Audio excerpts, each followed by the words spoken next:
Olá, amigos! Hoje falaremos do tubarão de desapareceu. Nas águas profundas da Austrália, um tubarão branco de 3 metros desapareceu sem deixar rastro. Meses depois, seu rastreador retornou do mar, trazendo uma mensagem impossível. Ele havia sido levado para quase 610 metros de profundidade, dentro de algo quente, vivo, e grande o bastante para engolir um dos predadores mais temidos do oceano. Retornemos ao começo. O ano era 2003. Uma equipe de pesquisadores marinhos trabalhava na costa da Austrália Meridional e marcou uma fêmea saudável de tubarão branco, com cerca de 3 metros de comprimento, como parte de um estudo de rastreamento de longo prazo. E 3 metros, só para deixar claro, não é pouco. Um tubarão branco desse tamanho pode pesar algo em torno de 227 quilos. Não estamos falando de um filhote indefeso. Estamos falando de um predador totalmente formado, capaz, poderoso, no topo da cadeia alimentar. Um tipo de animal que ocupa uma das posições mais altas do oceano há milhões de anos. A etiqueta colocada nesse tubarão era o que os pesquisadores chamam de registrador de dados. É um dispositivo que grava a profundidade, temperatura da água, níveis de luz e movimento. Ele não funciona como um transmissor ao vivo, enviando localização em tempo real. Ele armazena informações, e quando finalmente se solta do animal e sobe até a superfície, transmite os dados guardados para um satélite. A partir daí, os cientistas recuperam o equipamento, baixam os registros e montam uma espécie de diário do que aquele tubarão viveu, por onde passou, em que profundidades nadou, que temperaturas encontrou e como se comportou. 4 meses depois de ser preso ao animal, o dispositivo apareceu na areia de uma praia. A equipe baixou os dados esperando encontrar o normal: padrões de mergulho, pequenas variações de temperatura, deslocamentos dentro da área conhecida para a espécie. Mas o que eles receberam era algo que fez o projeto inteiro parar. Os dados mostravam a etiqueta descendo muito rápido, não de forma gradual, como acontece quando um tubarão mergulha para caçar ou explorar. Rápido mesmo, quase 610 metros em poucos minutos. Então veio a temperatura. E é aqui que tudo fica profundamente estranho. A leitura saltou para cerca de 35 graus Celsius e permaneceu assim. Não era uma subida curta, não era um pico de poucos segundos, era uma temperatura sustentada. Para um pesquisador marinho, essa combinação conta uma história muito específica. A etiqueta já não estava mais no oceano, ela estava dentro de alguma coisa quente, alguma coisa viva. Alguma coisa que mergulhou a uma profundidade extrema, carregando a etiqueta e o tubarão ao qual ela estava presa dentro do próprio estômago. A pesquisadora responsável pelo projeto, uma cientista chamada Rachel Donahue, descreveu mais tarde o momento em que viu aqueles dados como uma das experiências mais perturbadoras da carreira dela. Não porque os dados fossem impossíveis de entender, mas justamente porque eles eram compreensíveis demais. O que eles sugeriam era muito claro. O que sabemos sobre os tubarões brancos? Antes de continuar, eu preciso que você realmente entenda uma coisa. Muita gente sabe, de forma meio abstrata, que tubarões brancos são perigosos, mas poucas pessoas param para sentir o peso biológico do que isso significa. Tubarões brancos não são apenas peixes grandes com dentes afiados. Eles são resultado de milhões de anos de refinamento evolutivo. Podem chegar a mais de 6 metros de comprimento e pesar mais de 2 toneladas. Conseguem perceber sinais químicos extremamente diluídos na água. Conseguem sentir campos elétricos muito fracos, produzidos por organismos vivos. Nadam em arrancadas que podem passar de 50 km por hora. Seus dentes são serrilhados, substituíveis e organizados em várias fileiras. Quando um dente quebra ou se desgasta, outro se desloca para ocupar o lugar. Eles são, no sentido mais direto possível da palavra, uma máquina de caça, moldada pelo oceano ao longo de eras. E aqui está algo sobre predadores de topo que muita gente esquece. Não é apenas uma questão de tamanho ou dentes, é a posição ecológica que eles ocupam. Predadores de topo, por definição, não costumam ter predadores naturais acima deles. Eles estão no ponto mais alto da cadeia. Eles caçam, eles não são caçados. Durante muito tempo, os cientistas aceitaram isso como algo basicamente verdadeiro para o tubarão branco no oceano aberto. Sim, há observações de orcas atacando ou expulsando tubarões brancos em regiões específicas. Sim, há conflitos documentados entre grandes tubarões. Mas predação direta, um animal caçando, matando e consumindo um tubarão branco, não era algo que se encaixava facilmente no modelo. E é exatamente isso que torna os dados daquele gravador tão importantes e tão inquietantes. Os dados que pareciam não fazer sentido. Analisemos aqueles números com calma, porque quando você entende a física por trás do que era registrado, a história fica ainda mais difícil de processar. O primeiro dado era a profundidade. A etiqueta desceu para quase 610 metros. E eu preciso que você entenda por que isso já era alarmante, antes mesmo de os pesquisadores analisarem qualquer outra coisa. Tubarões brancos não são, por natureza, animais típicos das profundezas extremas. Eles evoluíram para caçar em águas costeiras, em regiões abertas próximas da superfície e nas camadas produtivas da coluna de água, onde a luz ainda penetra e as presas são mais abundantes. Eles podem realizar mergulhos profundos, mas a maior parte da vida deles acontece nas camadas superiores do oceano. Uma descida abrupta para cerca de 610 metros não parecia um comportamento comum. Não parecia uma busca por alimento, não parecia exploração normal. Quando uma etiqueta registra uma mudança tão rápida e tão extrema de profundidade em poucos minutos, restam poucas explicações. O tubarão provavelmente não estava mergulhando por vontade própria. Alguma coisa o estava levando para baixo, carregando-o para baixo. E seja lá o que era um nadador forte o bastante para descer rapidamente, de maneira eficiente, aparentemente sem grande dificuldade. Isso sozinho já deveria ter deixado a equipe de pesquisa extremamente desconfortável. Mas então veio o segundo número, a temperatura. Esse era o dado que mudou tudo. Era ele que transformou uma anomalia estranha em uma conclusão quase inevitável. A quase 610 metros de profundidade, na costa da Austrália, a água é fria. Não fria como uma piscina gelada, fria de verdade. Escura, pressionada, pesada, distante da superfície. A temperatura nessa profundidade pode ficar em torno de 4 a 10 graus Celsius, dependendo da região e das condições. Se a etiqueta simplesmente tivesse se soltado do tubarão e afundado, ou se o tubarão tivesse morrido e o equipamento tivesse descido junto com o corpo, era esse tipo de temperatura que os cientistas esperariam ver. 4 graus, talvez 7, talvez 10. Água fria ficando mais fria conforme a profundidade aumentava. Mas não era isso que apareceu. A temperatura subiu para aproximadamente 35 graus Celsius. E ela não subiu por um instante. Não era uma falha rápida. Não era um pico momentâneo antes de retornar ao normal. Ela se manteve, estável, sustentada. 35 graus Celsius, a quase 610 metros abaixo da superfície. Existe apenas um cenário razoável em que uma etiqueta registra essa temperatura de forma contínua enquanto está em águas profundas e frias. Ela já não está mais na água, ela está dentro de alguma coisa. Dentro de algo com interior quente. Algo biológico. Algo vivo. Algo que engoliu o tubarão com a etiqueta junto, e depois mergulhou, levando aquela refeição para as profundezas. Pense nisso por um instante.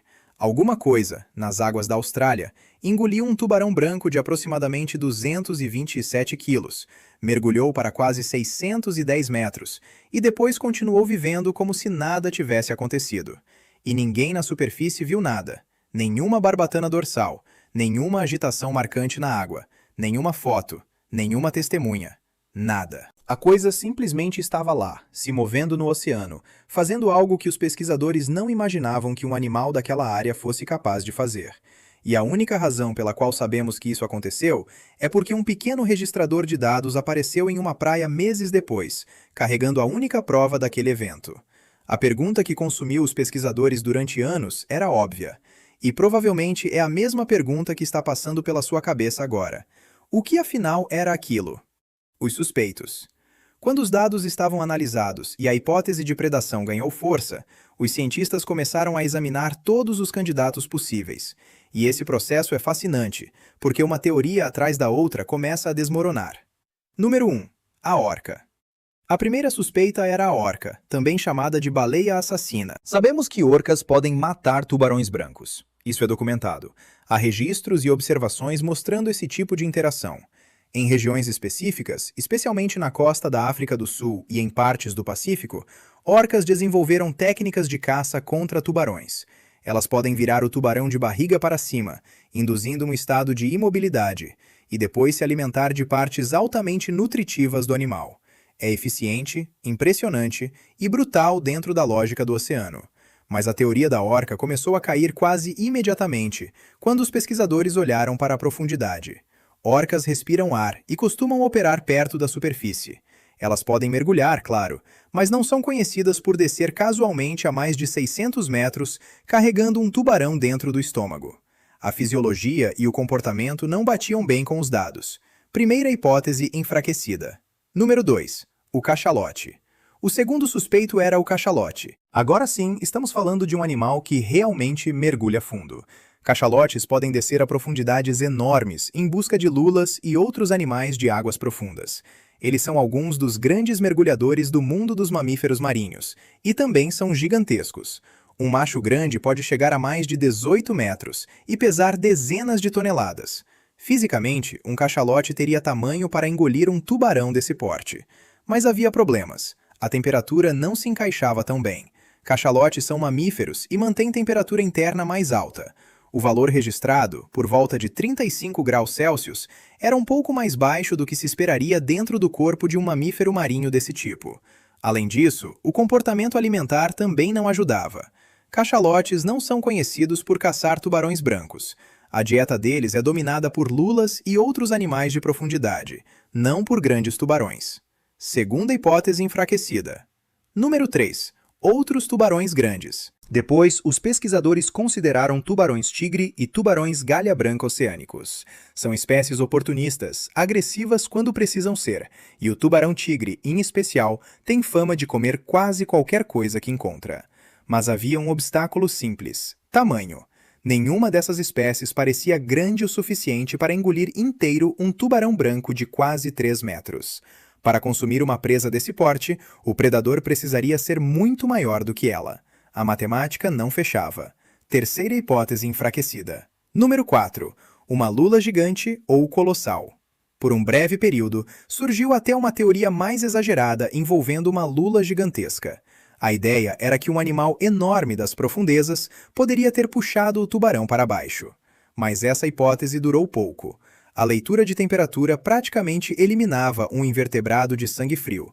Uma lula não explicaria uma temperatura interna quente e sustentada como aquela. Quarta hipótese enfraquecida. Uma por uma, as opções convencionais caíram. E conforme a lista de suspeitos diminuía, os pesquisadores ficaram diante de uma possibilidade que era, ao mesmo tempo, óbvia e estranha demais para aceitar com facilidade. E se o predador era outro tubarão branco? Não qualquer tubarão branco. Não apenas um animal um pouco maior que venceu uma disputa territorial, mas um tubarão branco tão grande que um indivíduo de quase 3 metros e 227 quilos não passava de uma refeição. O possível verdadeiro culpado. A conclusão não veio de um palpite. Ela veio de eliminação, comparação e raciocínio biológico. A temperatura de cerca de 35 graus Celsius é a chave.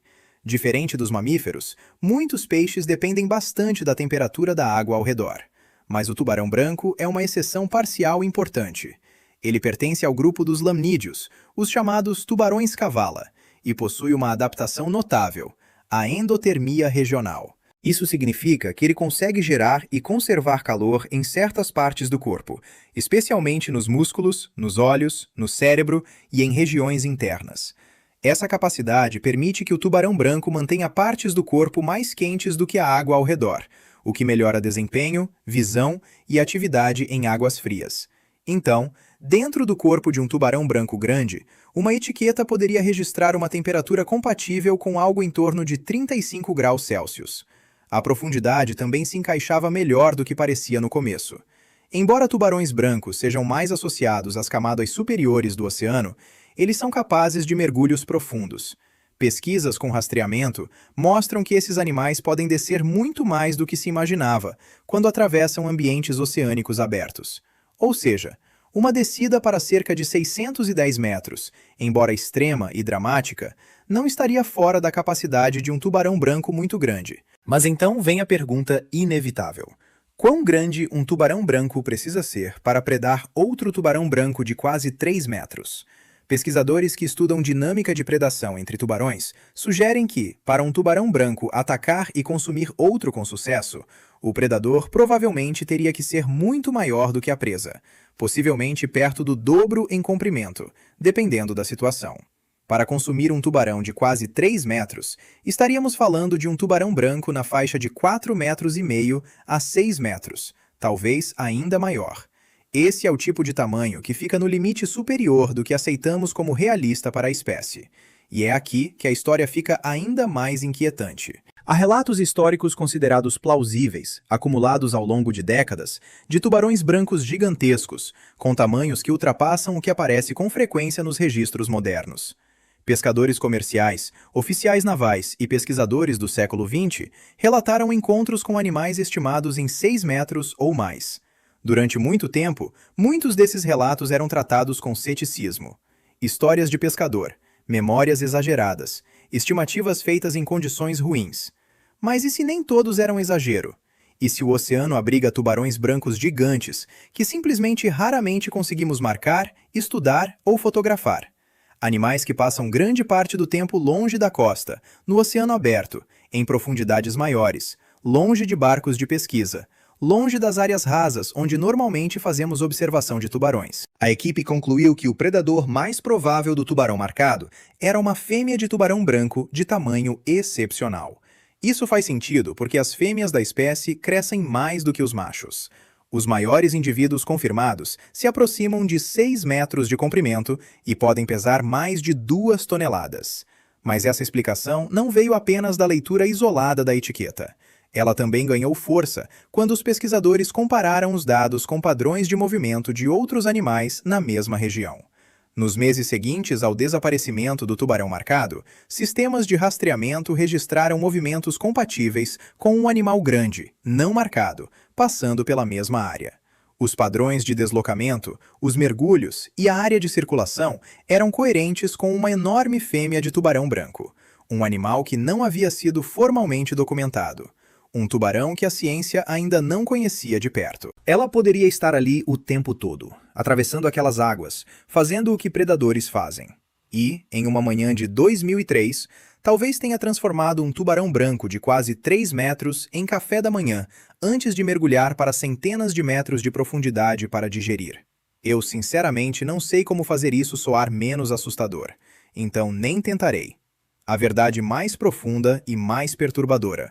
Aqui está a parte da história que quase ninguém comenta, porque o título principal é irresistível. Um enorme tubarão branco comendo outro tubarão branco. É o tipo de informação que faz qualquer pessoa cancelar uma viagem para a Austrália, olhar para o oceano de uma distância muito segura e repensar cada escolha de vida que um dia a aproximou da água aberta. Totalmente compreensível, sem julgamentos. Mas o título chamativo é, na verdade, a parte menos perturbadora. Porque, depois que os pesquisadores aceitaram a explicação mais provável para o que aconteceu com aquele tubarão marcado em 2003, eles fizeram o que cientistas sempre fazem quando encontram algo inesperado. Retornaram aos registros antigos e começaram a procurar padrões que talvez tivessem sido ignorados. E o que encontraram era inquietante, de um jeito que segue muito além de um único evento dramático na costa australiana. Tubarão branco predando tubarão branco talvez não seja uma ocorrência absurda e isolada. Talvez não seja um acidente de 1 em 1 milhão, envolvendo 2 animais no lugar errado, na hora errada. Pode ser um comportamento com rastros no registro histórico. Registros de pesca e pesquisa do século XX incluem vários relatos de grandes tubarões brancos capturados ou observados com ferimentos de mordida enormes. Marcas com arco, espaçamento e serrilhas, compatíveis com mandíbulas de outro tubarão branco. Durante décadas, esses registros eram explicados como agressão territorial ou disputa por alimento. Tubarões brigando por carcaças, presas ou espaço. Pouca gente levava a sério a possibilidade de que o que estava sendo registrado não era apenas briga, era predação. Em 1997, uma embarcação de pesquisa trabalhando nas Ilhas Farallon, perto de São Francisco, observou um tubarão branco grande sendo atacado e afastado de uma carcaça de baleia por um tubarão branco visivelmente maior. Não era apenas intimidação, não era só postura, era um ataque com intenção clara de dominar a cena e expulsar o menor. Em anos posteriores, novos estudos e observações continuaram mostrando que interações agressivas entre grandes tubarões brancos podem ser mais complexas do que simples competição. Marcas paralelas, ferimentos compatíveis e comportamentos de dominância apontam para uma dinâmica dentro da própria espécie, que talvez seja mais intensa do que imaginávamos. Analisado isoladamente, qualquer caso desses pode ser explicado de forma simples: disputa territorial, competição por alimento, dois predadores de topo se encontrando em um momento ruim. E cientistas são treinados justamente para evitar conclusões dramáticas baseadas em dados isolados. Com razão. Mas quando você reúne décadas de observações em diferentes regiões oceânicas, soma os dados da etiqueta de 2003 e compara tudo com o comportamento conhecido dos maiores indivíduos da espécie, fica cada vez mais difícil dizer que tudo isso é apenas agressão territorial. Não sabemos se o animal responsável pelo evento de 2003 e a famosa Deep Blue tinham qualquer relação. Provavelmente, nunca saberemos. O oceano não entrega seus moradores para identificação fácil, mas essa incerteza talvez seja a parte mais importante da história, porque nós gostamos de pensar que entendemos o oceano. Seja lá o que vive lá embaixo, não está esperando que a gente descubra. Está apenas vivendo no fundo, no escuro, seguindo os próprios instintos, fazendo o que sempre fez, muito antes de estarmos observando e muito depois que pararmos. Essa é a verdade sobre o que provavelmente comeu aquele tubarão branco. E, sinceramente, eu acho que isso é só o começo.